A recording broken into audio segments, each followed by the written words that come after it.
Perkenalkan, saya Daniel Henry Sumulang dengan NIM 240211060011. Saya selaku dari kelompok.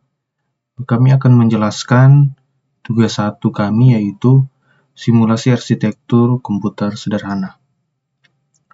Dalam simulasi ini, kami menggunakan bahasa pemrograman Python untuk menggambarkan proses dasar yang terjadi di dalam Central Processing Unit atau CPU, yaitu siklus fetch, decode, dan execute.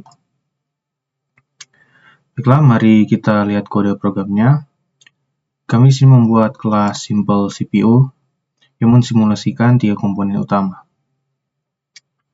Pertama itu memori atau self-memory. Diwakili oleh list berukuran 16 slot, yang ini. Ini adalah tempat instruksi program dan data disimpan seperti RAM. Lalu program counter.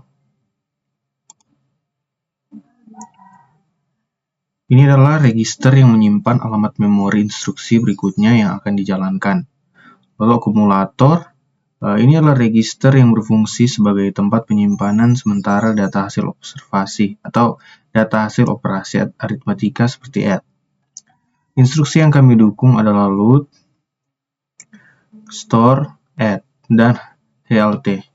Dan inilah demo programnya.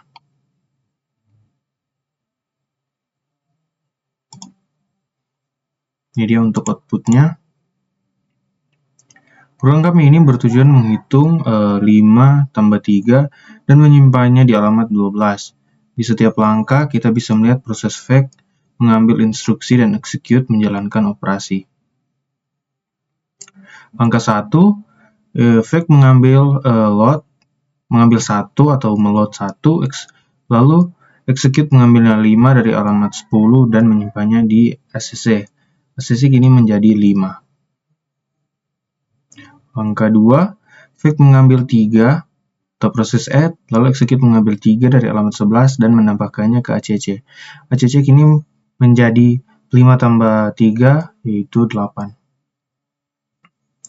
Langkah 3, fetch mengambil 2 atau store, execute menyimpan nilai ACC atau 8 ke alamat 12 di memori. Dan langkah terakhir atau langkah 4, fetch mengambil 4 atau HLT, execute dan execute menghentikan program. Oke, perkenalkan, nama saya Justin Marcelo Asa dengan NIM 240211060021. Ya, saya akan menjelaskan alur kerja CPU ini melalui flowchart arsitektur CPU. Ya, flowchart ini menunjukkan siklus instruksi yang diulang-ulang dimulai dari fetch. Kita mengambil instruksi dari memori ini, lalu PC di increment agar menunjuk ke instruksi berikutnya. Selanjutnya adalah decode, di mana CPU menerjemahkan kode angka seperti 1, 2, 3 menjadi perintah yang spesifik. 2 terakhir adalah execute, di mana perintah tersebut dijalankan. Proses ini terus berulang selama status running masih true atau sampai instruksi HLT ditemukan.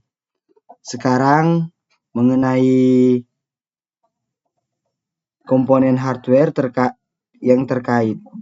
Yang pertama, register. Dalam simulasi kita, PC dan ACC adalah register dalam CPU nyata. Register adalah memori tercepat yang digunakan untuk menyimpan data yang sedang diproses. Register adalah komponen utama CPU. Yang kedua adalah ALU. Di program kita, fungsi ADD adalah contoh ALU bekerja, yaitu melakukan operasi aritmatika. Yang ketiga, memori.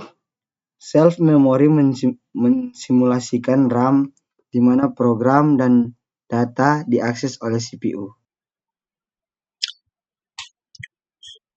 Nama saya Jonathan Christian Kondoy, NIM 240211060015. Di sini saya akan menjelaskan hubungan aplikasi dengan konsep arsitektur komputer nyata. Simulasi ini adalah model sederhana dari arsitektur von Neumann. Ciri khasnya adalah penyimpanan instruksi, kode program, dan data dilakukan dalam satu ruang memori yang sama. Hal ini terlihat di kode kita, di mana program dan data awal 5 dan 3 berada di array self-memory yang sama. Meskipun sangat sederhana, tapi simulator ini mampu menggambarkan inti dari arsitektur komputer nyata. Pertama, proses berurutan CPU nyata sama seperti simulator ini mengambil instruksi satu persatu. Program counter memastikan urutan eksekusi instruksi tetap terjaga. Kedua, peran register seperti ACC sangat krusial. Dalam CPU nyata, semua data yang akan diolah ILU harus terlebih dahulu dimuat ke dalam register. Untuk menunjukkan pentingnya peran penyimpanan cepat ini. Ketika komunikasi memori CPU, operasi load dan store adalah operasi dasar komunikasi antara CPU dan memori yang selalu menjadi miliaran kali per detik dalam komputer modern. Dengan demikian, meskipun sederhana, aplikasi ini telah berhasil disimulasikan prinsip dasar, siklus instruksi, dan penggunaan register serta memori dalam arsitektur komputer.